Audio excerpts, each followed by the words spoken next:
Hello friends, कैसे हैं आप लोग। मेरा नाम है साहिल नेगी। आज का जो टॉपिक है वो है हमारे पास सपोर्ट एंड रेजिस्टेंस। आशा करता हूं आपको फ्री ट्रेडिंग क्लासेस समझ में आ रही होगी।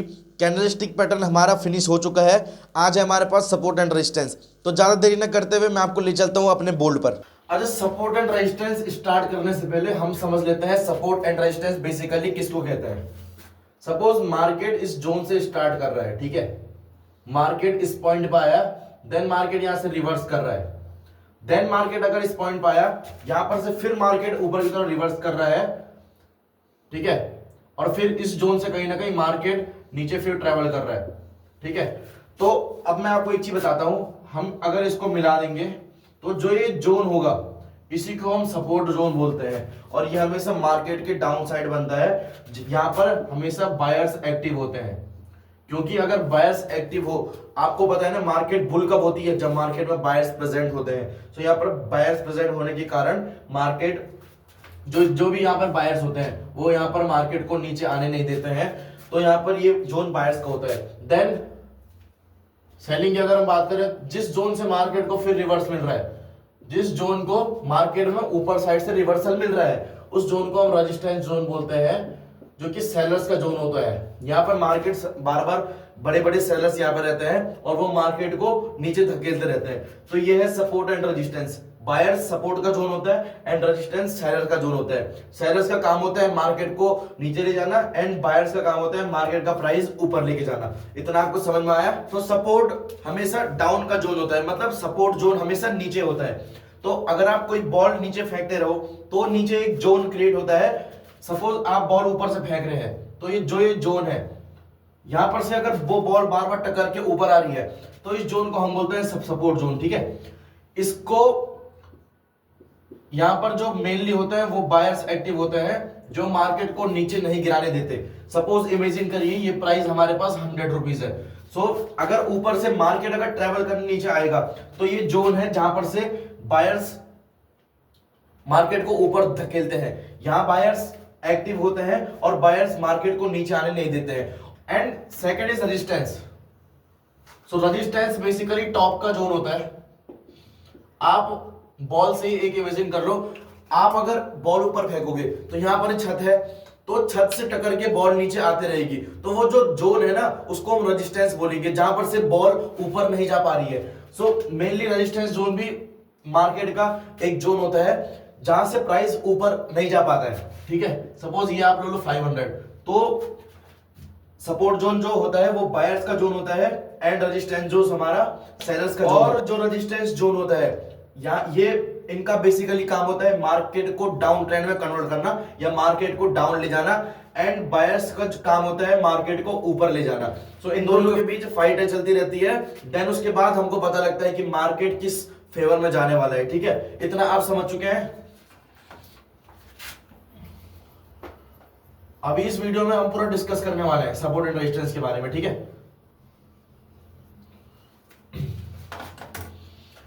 ठीक है, अब इमेजिन करिए रेजिस्टेंस आप हो एंड सपोर्ट आपका दोस्त है। तो आप दोनों फाइट कर रहे हैं, आपका जोन ऊपर की साइड है, आप उस रेजिस्टेंस जोन पे इस तरीके से रहते हैं कि मार्केट अगर सपोज कोई प्राइस यहां से ट्रेवल कर रहा है, आपने इस प्राइस को ऊपर नहीं ले जाने देना है, आपको इस प्राइस को ऊपर नहीं ले जाने देना है। आपका काम है इस प्राइस को यहीं से नीचे धकेलना। एंड बायर्स अपना काम करेंगे, बायर्स का काम है मार्केट को यहां से ऊपर ले जाना एंड फिर सेलर्स का काम है मार्केट को यहां से नीचे ले जाना, ठीक है। तो सपोर्ट एंड रेजिस्टेंस ऐसे ही काम करते हैं एंड इनके बीच मार्केट में कुछ एंट्रीज भी बनाई जाती है। कई लोग सपोर्ट रेजिस्टेंस के बीच में ट्रेड करते हैं। अगर आपको ट्रेड करना अच्छा लगे तो आप ट्रेड कर सकते हैं, ठीक है। अब एक चीज मैं आपको बताना चाहता हूं, ठीक है ना।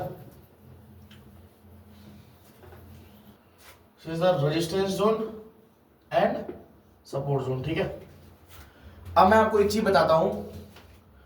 सपोज इमेजिन करिए आपका स्टॉक यहां से चल रहा है, ठीक है, और वो मेन रेजिस्टेंस पे आया। आपने एंट्री तब लेनी है जब यहां पर कोई बेयरिश कैंडल फॉर्म हो, मतलब कोई अगर रेड कैंडल यहां पर फॉर्म हो, आपने तब यहां पर एंट्री लेनी है। क्योंकि हम ऐसा कंफर्म नहीं है, ऐसा कंफर्म नहीं है कि मार्केट यहां से प्रॉपरली डाउन जाए। कभी रेजिस्टेंस जोन आपने देखा होगा कभी ब्रेकआउट हो जाता है एंड कभी नीचे की साइड ब्रेक डाउन हो जाता है। तो ये मार्केट का गेम है, इसको आपको समझना पड़ेगा, ठीक है। और वो आपको किस प्रकार से समझना है, देखिए मैं आपको बताता हूं। सपोज यहां पर से प्राइस कर रहा है, इसको अभी आप भूल जाना, ठीक है, क्योंकि इसकी बात बाद में होगी, इसलिए मैंने ये बनाया है, ठीक है। यहां पर मार्केट ट्रेवल कर रहा है, ठीक है, यहां पर से मार्केट उठ रहा है, तो दिस इज सपोर्ट जोन। यहां पर बायर्स बहुत एक्टिव है, मार्केट ट्रेवल करा, ठीक है, देन यहां पर रेजिस्टेंस जोन पे मार्केट ने फिर सेलिंग कराई। रेजिस्टेंस जोन का काम होता है मार्केट को नीचे ले जाना, ठीक है। फिर यहां पर से सपोर्ट जोन पे कई बायर्स आए, फिर बायर्स यहां पे मार्केट को ऊपर ले गए। अब कंडीशन इस प्रकार से बनती है, मार्केट ने अगर इस जोन को ब्रेकआउट कर दिया तब इसके बाद क्या होगा, एंड इसके बाद जो सेलर्स होंगे वो कहां जाएंगे और वो क्या करेंगे, और वो अपनी एंट्री का किस प्रकार से यहां पर स्क्वायर ऑफ करेंगे, वो सब मैं आपको बताऊंगा। अच्छा ठीक है,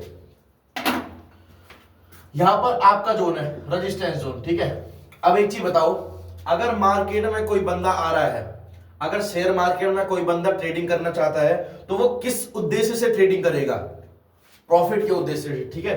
वो हमेशा, वो कभी नहीं चाहेगा कि उसका लॉस हो।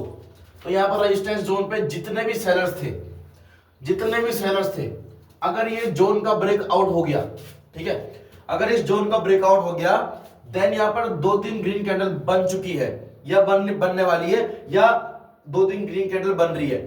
सो यहां पर जो सेलर्स होते हैं वो अपनी एंट्रीज स्क्वायर ऑफ कर देते हैं। जैसे ही रेजिस्टेंस जोन का ब्रेकआउट हो जाता है, मतलब जो बायर्स थे वो अब सेलर्स पे हावी हो चुके हैं, मतलब buyers is greater than sellers. जब ऐसी कंडीशन होती है, जब बायर्स सेलर से ज्यादा हो, तो वहां पर उस कंडीशन में ब्रेकआउट हो जाता है। अगर सोचो 70 नंबर है और 50 नंबर है, इसमें से बड़ा कौन है, 70 नंबर, जीतेगा कौन, 70 नंबर। तो यहां पर बायर्स जीतते हैं जैसे ही ब्रेक आउट हो जाता है। अब इमेजिन करिए आप यहां पर हो, आपने यहां पे बहुत सारे पैसे लगाए हुए हैं, तो जब आपका मार्केट नीचे जा रहा था तो आपको प्रॉफिट हो रहा था।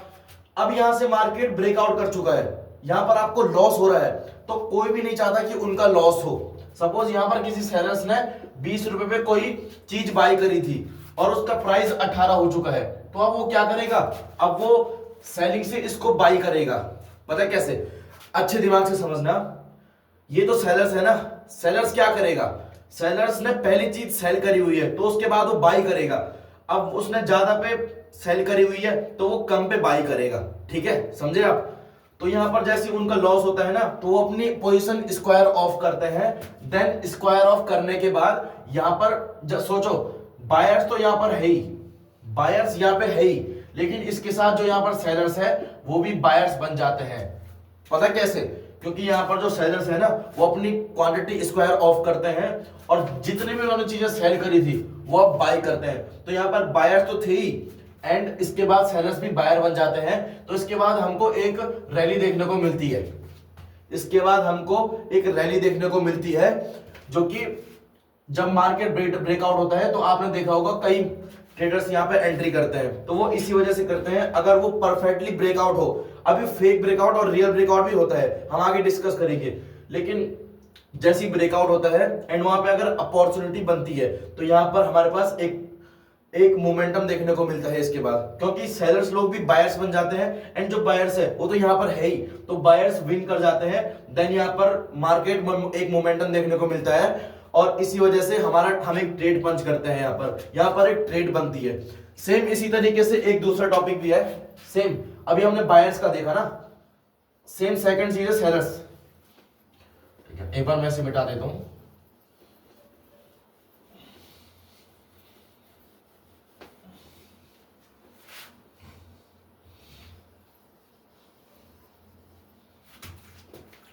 अब देखो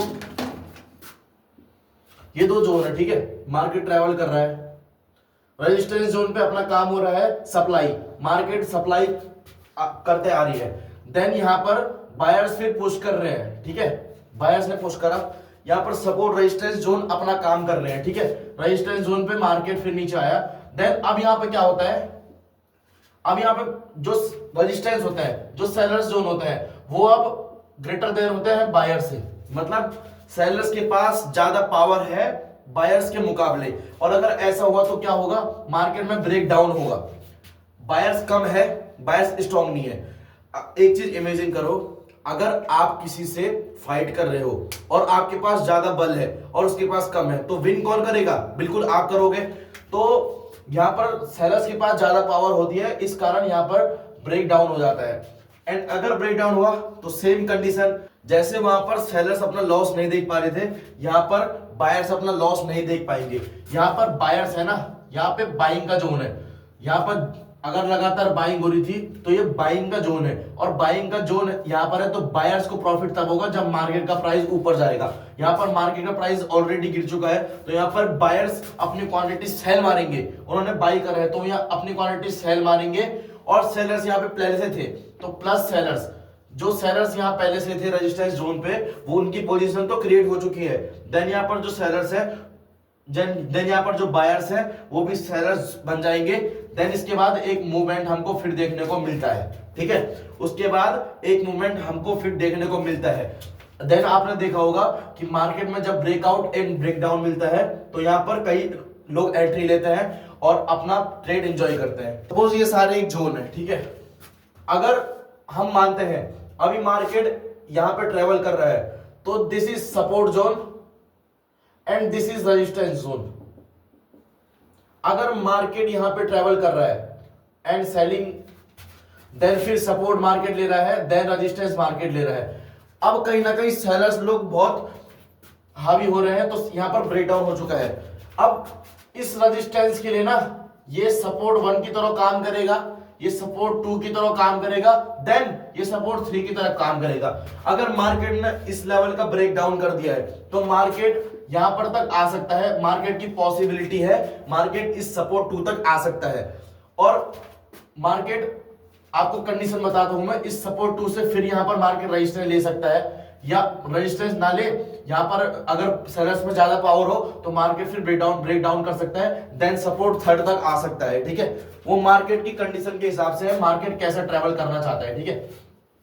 मार्केट सपोर्ट 2 के बाद रिवर्स भी हो सकता है ऐसे, देन मार्केट यहां से गिर भी सकता है, एंड रिवर्स करने के बाद फिर मार्केट ऊपर भी जा सकता है, ब्रेकआउट भी कर सकता है, एंड यहां पर से फिर नीचे ब्रेक डाउन भी कर सकता है। ये मार्केट की कंडीशन के हिसाब से होता है कि मार्केट किस कंडीशन में ट्रेवल कर रहा है एंड मार्केट किस तरीके से अपनी पोजीशंस बनाता है। सपोज ये सपोर्ट है एंड ये रेजिस्टेंस है, तो सपोर्ट रेजिस्टेंस मार्केट ये ट्रेवल कर रहा है, ठीक है, ऐसे मार्केट ने कुछ ट्रेवल करा, देन यहां पर ब्रेकआउट हो गया, ठीक है, यहां पर ब्रेकआउट हो गया, तो अब मार्केट कहां तक जा सकता है? अपने रेजिस्टेंस 2 तक, ठीक है, यहां पर मार्केट अपने रेजिस्टेंस 2 तक जा सकता है। अब इसके बाद मार्केट के पास 2 कंडीशन है, या तो मार्केट यहां से रिवर्स हो जाए, और एंड अगर ज्यादा पावर है तो ये जोन भी मार्केट ब्रेक आउट कर दे, देन मार्केट फिर रेजिस्टेंस 3 तक जा सकता है, ठीक है।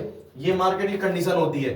तो सपोर्ट रेजिस्टेंस के ऊपर, सपोर्ट के ऊपर जितने भी मार्केट का रिवर्सल एरिया है वहां वो मार्केट रेजिस्टेंस के लिए काम करता है, एंड सपोर्ट के नीचे जितने भी लेवल है वो रेजिस्टेंस के लिए सपोर्ट 1, सपोर्ट 2, सपोर्ट 3 ऐसे काम करते हैं। दोस्तों आशा करता हूं आपको सपोर्ट एंड रेजिस्टेंस समझ में आया होगा, एंड अगर नहीं समझ में आया तो वीडियो दोबारा देखना। एंड अगर आपको लाइव मार्केट में सपोर्ट एंड रेजिस्टेंस किसे कहते हैं तो मैं लाइव मार्केट में इसका यूजफुल वीडियोस लेके आऊंगा। दोस्तों लाइव मार्केट में इसको बताऊंगा कि यहाँ पर लाइव मार्केट में कैसे यूज होता है। तो दोस्तों अपना प्यार दिखाओ और मुझे सब्सक्राइब करना मत भूलना। Thank you.